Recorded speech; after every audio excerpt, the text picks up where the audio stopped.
legal tender is kind of an esoteric, sneaky concept in that it's what you would do when you seek to imbue something that does not have monetary properties with monetary properties.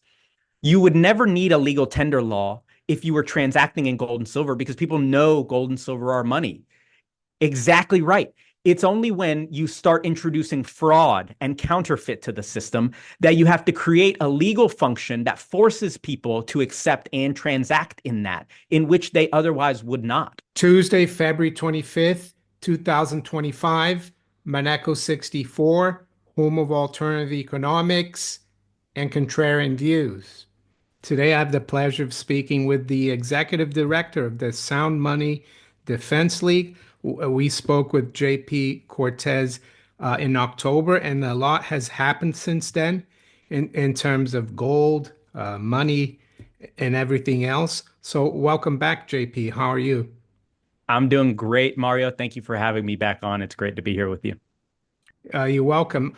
First of all, could you give the viewers a quick introduction about you and the organization that you represent? Absolutely. So, like you mentioned, my name is JP Cortez, and I'm the executive director of the Sound Money Defense League. We're a project primarily funded by Money Metals Exchange, an online bullion dealer.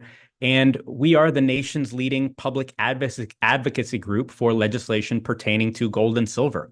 We aim to remonetize gold and silver at the state and federal level. One of the ways that we have found that is most effective to remonetize the precious metals would be to remove the taxes on them. Currently, on the state level and on the federal level, taxing agencies will tell you that if you buy, use, or sell gold and silver, that you've triggered a taxable event. And they will demand their taxes for that event. And so we go state to state and to Washington, D.C., advocating for legislation that removes taxes on the metals, that allows the friction to be removed so that gold and silver could once again be used as money.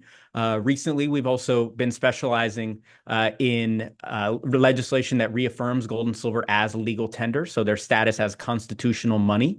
And then more recently, we've been working on legislation with states to establish gold stockpiles, physical gold held for the state. And that has already passed and has already happened. Multiple states now have purchased multi-million-dollar stockpiles of physical gold for their states. So this is year 11 of the Sound Money Defense League. We've been doing this for a long time. We've had a lot of incredible success, especially here recently. It's a very exciting time to be in gold and silver.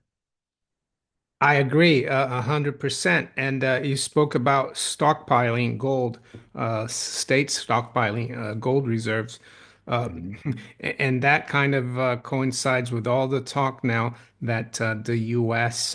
Treasury or the U.S. government will conduct an audit of the gold that it holds at Fort Knox and other depositories. Could you chime in on that? Because I see that you recently as well, JP, wrote a great article, and I'm going to bring it up here uh, on the New York Sun newspaper online. Will Elon Musk join the campaign by sound money advocates for an audit of America's gold reserves? Could you elaborate on why you think it's so important that they do this? Absolutely. So this issue has been an issue that the Sound Money Defense League has been working on since our inception. There have been a lot of excellent, legitimate questions surrounding the status of America's gold holdings. So what started as an innocuous interaction on Twitter or X, where Zero Hedge, the news aggregator, tweeted at Elon Musk asking him to make sure if he wants to pop his head in and make sure that the gold that is purportedly in Fort Knox is actually there. And that started a chain of events that has led us to where we are now, where Elon Musk is tweeting about it, Senator Rand Paul, Senator Mike Lee, and then ultimately even President Donald Trump on Air Force One being asked about auditing America's gold and saying affirmatively, yes, we are going in there. We are going to open those vault doors and make sure that that gold is actually there. So this is incredibly exciting. To this end, we've been working on federal legislation, again, for more than a decade now, that we call the Gold Reserve Transparency Act. This was most recently introduced by Congressman Alex Mooney in 2021, and this created a great template for what an audit would look like. Mario, I'm sure you've seen and heard multiple people now talking about either politicians, for example, Chuck Grassley saying, I was a freshman congressman in 1974 when they last opened the vault doors at Fort Knox to the public. I've been there. I can assure you it's there. Or even Elon Musk himself saying things like, we should live stream. You should go in there with cameras and live stream an audit or live stream the gold holdings. And both of these suffer from the same fatal flaw, which is we don't need more theatrics. We don't need more show and tell. That's what happened in the 1970s when cameras were brought in and a made-for-TV movie was shot where, some bars of gold were shown, some cameras were pointed, pre-selected containers were opened. And in spite of this made for Hollywood showing, there was not a single assay done. There was no inspection, no weighing of the bars, no serial identification.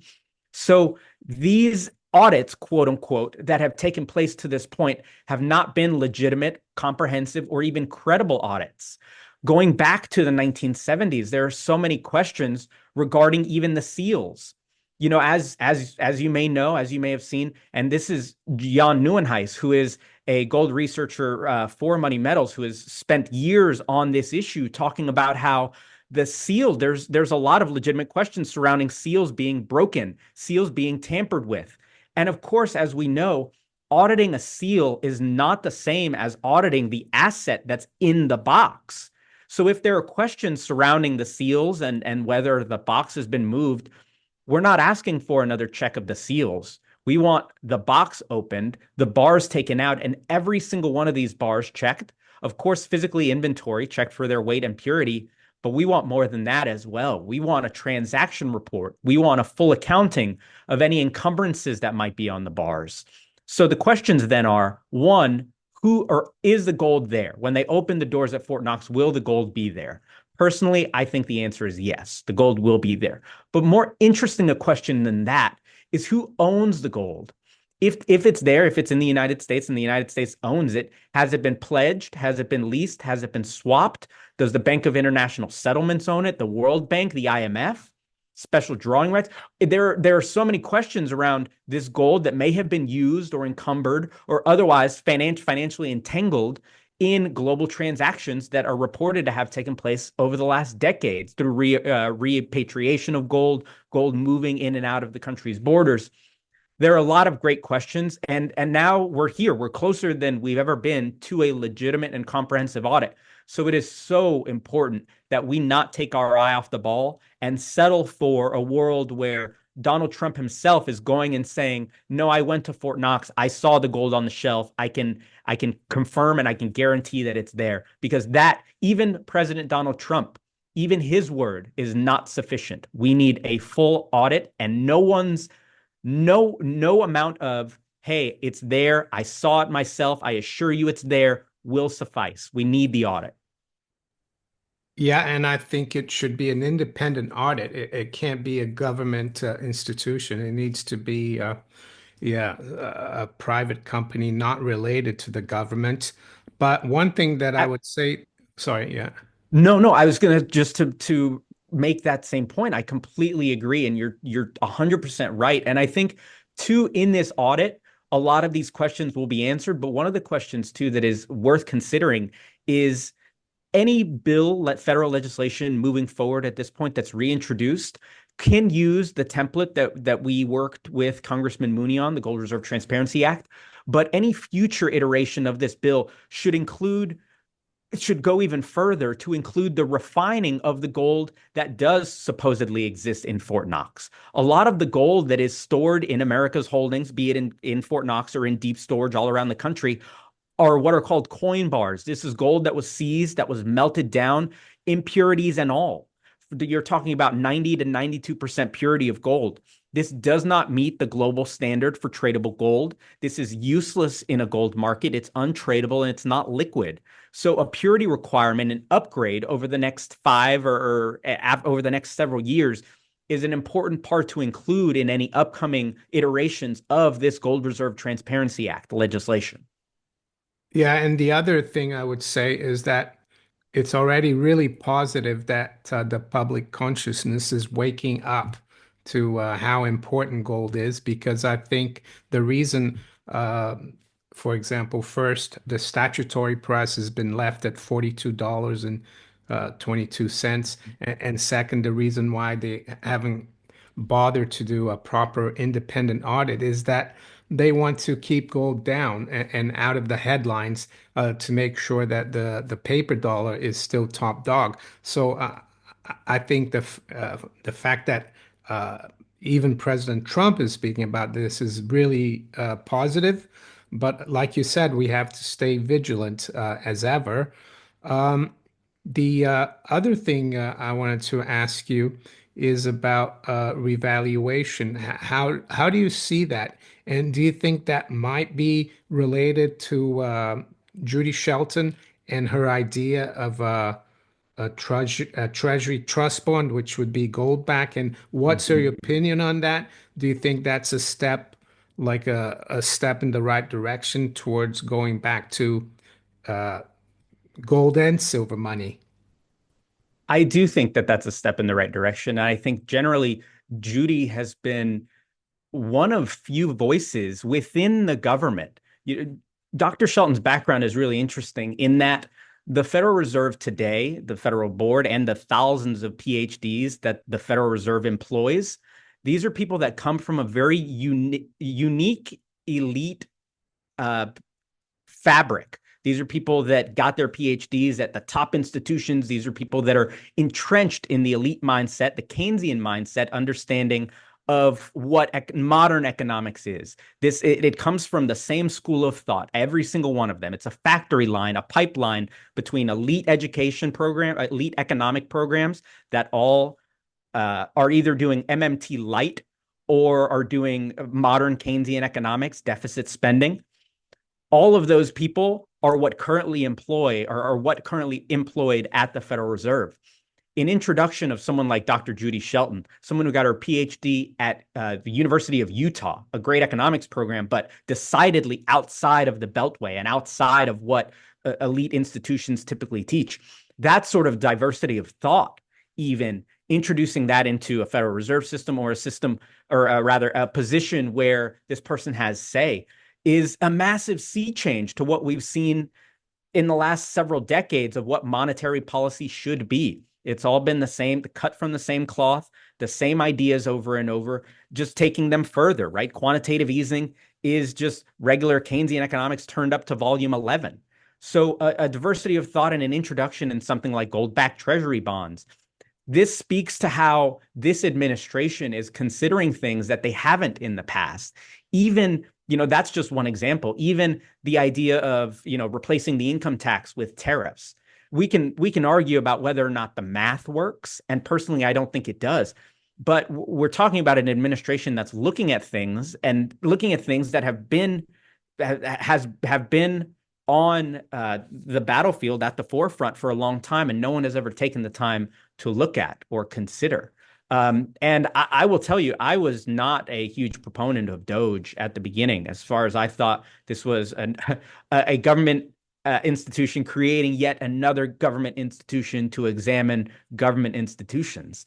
And I have been pleasantly surprised at how, one, willing they are to cut, and two, just generally how willing they are to reconsider these things that haven't been considered in a really long time. And so, importantly, I think that dovetails at the same time as, you have sitting congresswoman talking about selling America's gold reserves to buy Bitcoin.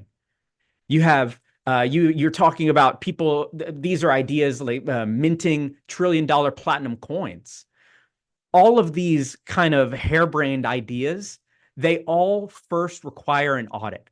Before we can revalue the gold from $42 to $4,000 so that the United States can pay down its deficit, before Senator Loomis can sell all of the nation's gold reserves to buy Bitcoin with it, before any of that can happen, a comprehensive audit has to take place. That has to be step one. We have to begin there. Yeah, I agree 100%. And just a comment here because I'm in the UK and a lot of the viewers must be asking, why do you care so much about what's happening in the US? Well, because the US is still the biggest economic power. The dollar is still like the major reserve currency. And whatever happens in the US in terms of sound money, I think will force the rest of the world to follow suit. So that's the reason I'm so interested in the topic. And Uh, I think it touches everything, Mario. Someone can look at the United States as an economy and then the global economy. And if you wanted to do level one analysis and say gold doesn't back the dollar anymore, it doesn't mean anything, you could, and you could stop there. But if you wanted to think more deeply about it, you'll find that while gold does not back the dollar explicitly anymore, implicitly, gold still carries a tremendous amount of weight and a tremendous amount of value. The reason the United States has the global reserve currency is not because of the traits that the dollar has today, but because until 1971, It grew into the biggest, best monetary unit the world had ever seen, backed by gold, trusted, lacking counterparty risk, not dependent on whims of politicians, but rather the value of gold that we know held value for thousands of years. So while this is playing out in American battlefields, in American financial offices, in state legislatures, this is a global issue because ultimately all of this flows downstream, and this system of credit and debt that America has built, if that is to unwind, if we are to go back into a gold system, that has implications for the entire world. JP, one topic I wanted to cover is because a lot of people sometimes ask the difference between what the states can do and what the Constitution allows the federal government to do in terms of gold, silver, and money. Absolutely. So the two main uh, articles in the United States Constitution that deal with this issue are Article 1, Section 8, which pertains to what Congress can do, and specifically it speaks to regulating money, the value, the weight of money. In Article 1, Section 10, which speaks to what the states can do. Article 1, Section 10 says that no state shall make anything but gold and silver a tender in the payment of debt. So what this tells us functionally is that states cannot produce money. A state cannot create its own Federal Reserve and print its own Georgia dollar or New York dollar. That would be unconstitutional. That said, if a state were to transact in money of gold, money backed by gold, that private or governmentally printed, that would be legal. So largely what the states can do. The issue is that we know that this system of monetary dysfunction stems from the federal level. It's the federal government, it's Congress spending, and it's the Federal Reserve. That said, there are a lot of things that the state can still do to mitigate some of this damage. And largely, unsurprisingly, the answer is mostly for the state and the feds to get out of the way. Creating a gold standard is like a lofty idea that we talk about often, but I've come to realize, I think, or come to believe that more important than a gold standard where a government imposes a system and it pegs numbers and it creates like a structure is for the government to get out of the way because gold is money. We don't need a standard that the government imposes to use gold and silver as money. For thousands of years, gold has been transactional money. So the state can remove the taxes on precious metals, remove the disincentives, remove the taxing requirements, remove all of the harassing laws that they impose currently on precious metals dealers. Here in the United States, Mario, I have to tell you, it is egregious in some states where if you go in to buy precious metals at your local dealer, in some states you can't use cash. It has to be an electronic payment. If you go in and sell a gold or a silver eagle, if you go into your dealer and try to sell a silver eagle, they will take it from you. They will take your name, your phone number, your address, your height, your weight, your skin color, your hair color, any discernible features, any tattoos, piercings. They take all this information and then every day are legally required to upload all of this information into a police database. Who knows what the police database is using this for? And the issue on that front is money, gold and silver, are largely fungible. One silver eagle looks like another silver eagle. That is a benefit of gold and silver. So it's not like you're trying to sell your grandma's brooch or like a piece of jewelry that's really unique. These are just laws that harass precious metals dealers that state to state are imposed. So this is yet another thing that states can do. On the federal level, we're seeing it. The Gold Reserve Transparency Act, the federal legislation to audit America's gold, a question that has been shrouded in mystery for decades. Additionally, a federal income tax. Right now, when you buy a precious metal, or excuse me, when you sell your precious metals, you will have to pay, if you enjoyed a gain, you have to pay a tax to the federal government, and then you have to pay a tax again to your state government. So what I'm saying is that in some instances, in cases where there's a sales tax on the metal and then a capital gains tax by the feds and a capital gains tax by the state, there's triple taxation in some jurisdictions here in the United States on this asset. It makes it unworkable as money. So the federal bill would eliminate the capital gains tax on the federal level, just on precious metals. So you remove the ability to deduct any losses that you may have enjoyed, but also gains will not be taxed. And then there's another bill, another one by Congressman Mooney, that would reestablish a gold standard. And that one's a bit more lofty, but we have found that the issue that it's a good messaging bill, but practically the biggest thing that states and governments can do is simply to remove all of the thistle and briar that stands in the way of people getting to actually use gold and silver as money. You spoke about yeah, the gold standard and how that's a lofty goal, but to me it seems like the legal tender laws, and I think it was first passed in 1862 during the Civil War, always in times of emergency, Mm-hmm. trample on the Constitution. I think the legal tender laws and the Federal Reserve Act are the biggest obstacles to that. So don't you think that abolishing legal tender laws and abolishing the Federal Reserve Act would be that would in itself provide an environment for sound money to flourish because everything is in the Constitution. It defines what money is. Mm-hmm. I think I've read, JP, that prior to the Civil War, Americans were still using the old Spanish silver dollars for money. Or they were using, let's say, Pieces of eight. yeah, or they were using even foreign gold coins because it was money and it was fine. They just had to convert the rates or the prices or the weights to the American standards. Mm-hmm.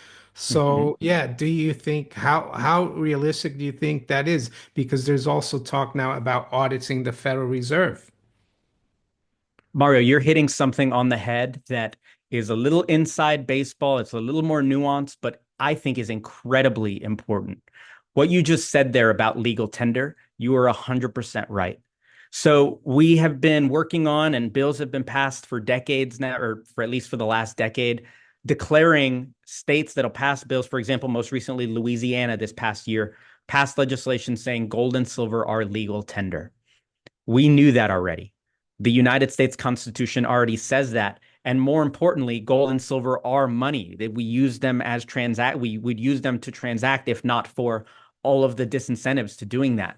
So legal tender is kind of an esoteric, sneaky concept in that it's what you would do when you seek to imbue something that does not have monetary properties with monetary properties. You would never need a legal tender law if you were transacting in gold and silver because people know gold and silver are money. Exactly right. It's only when you start introducing fraud and counterfeit to the system that you have to create a legal function that forces people to accept and transact in that, in which they otherwise would not. So you're completely right, Mario. If we were to completely abolish all legal tender laws, I think long term that would be the best way to do it because ultimately what we want is money to compete. And we, people who believe in sound money, believe that gold and silver, if tested by the market the way they have been on equal footing as Federal Reserve notes and other government printed money, we believe that gold and silver will win out. So we invite the competition. printers of money, governments, people who fund their lifestyle and their entire way of being through debt do not want that competition. Because if people had to choose, they wouldn't choose the dollar. The thing is, Mario, no one woke up today in the United States. No one woke up and said, I want to choose the US dollar. The way, when you woke up, you chose the pair of shoes you wanted to wear. You chose the breakfast you wanted to eat. You chose even the light bulbs that go in your light fixtures. But with the dollar, you had no choice. It was foisted upon you. And you have no real other exit because everything else is saddled with taxes and a bunch of other regulations. So no one chose this system. No one chose the system of inflation and theft and counterfeit. We were pushed into this system. So creating alternative systems by either reaffirming gold and silver as legal tender, or honestly, Mario, you hit it on the head, to completely do away with the system of legal tender entirely and just let a market for money function would be wholesale a sea change in the way we approach money and see money today. It's incredible because today most Americans and most people around the world probably, one, can't get past the psychology of paper money, the thing that you carry in your wallet, that being the mental picture that most people have of money. And they have no concept of what money actually does. So they have no concept of how it can be improved. Money is a good like any other good to the extent that it can be done really well and it can be done really poorly. You can use all sorts of things as shoelaces, but we have found that the yarn or the fabric that we use for shoelaces is the best item to use for shoelaces. Money is the same way, but we aren't able to do those tests. We're not able to use spaghetti noodles as shoes. We're not able to use that. We're not able to do that with money. We're not able to try other things. So we don't know what the best is. But what we do know is that this system of a money whose value is devalued regularly as a part of their mission statement, they're actively telling you that their goal is to devalue the money by 2% a year. If someone told, and at the same time, they're telling you that the money is stable. If Mario, if I told you I shrink, my height is stable, I get shorter by 2 inches a year, you would say, JP, you don't know what that word means. That's absurd. You're not using that correctly. You don't understand. Or you're being intentional about your Orwellian use of language and you're intentionally trying to obfuscate, which is what the government is doing when they say that they pursue stable money and actively devalue it at the same time. So I say all this to say that this system that exists, the bureaucracy and the framework around legal tender that exists here in the United States and has existed since the days of Marco Polo, which I believe is the first instance of shown legal tender, which is a paper note that a government imposes on its people. Without that system, in a system where precious metals and digital asset-backed currencies and physical metals and even government script can compete against each other, that is the ideal system for money, and that's ultimately how we find what the best money is. So, before we conclude, could you quickly go over some of the progress that is being made through the state level or the grassroots level concerning sound money? Mario, this is where the progress is. There's been a lot of talk lately about auditing the gold and auditing the Fed, and these are great projects, and we pursue them and we hope they pass. But the real action happens at the state level. The truth is, Washington, D.C. has very little effect over the lives of people in Nebraska or Oklahoma or Oregon or Texas. That is mostly governed by state governments, state legislatures. And that is where the action is happening on the sound money level. Just earlier this year, the exemption that we passed in New Jersey on purchases of precious metals went into effect in January of this year. That is telling because New Jersey is not exactly known for being a low tax state. This is one of the highest tax states, highest rates of tax incidence in the country. And even they realize, wait, we shouldn't be taxing money. When people go into a gas station and they exchange $1 bill for 4 quarters, they're not expecting that transaction to be taxed because this is just one exchange of money for another form of money. But in the case of a couple of jurisdictions still here in the United States, they will charge you for making that transaction, that exchange of one money from one form of money to another. So happily, we're making a lot of great progress on that front. Like we mentioned earlier, states are doing the legal tender thing, reaffirming its status as money, which is great, but mostly symbolic. The real fun has started with states establishing strategic gold stockpiles. Uh, Tennessee has done this. Utah has passed legislation doing this. Wyoming, just a few days ago, we worked to pass legislation out of the Wyoming legislature. So it passed out of the House of Representatives and the state Senate and is now on the governor's desk awaiting his signature to establish a $10 million physical gold reserve stored within the state for the state of Wyoming. This is a state that has more than billions of dollars on its balance sheet, almost all of which is invested exclusively in dollar denominated debt, CDs, mutual funds, many of which have a negative real rate of return because of inflation. And, one of the things about having done this for so long is that even in 2017, when we were begging people to pass this kind of legislation, begging people, hey, your state doesn't own a single ounce of gold, you should really consider doing this. Gold was $1,200 an ounce at the time.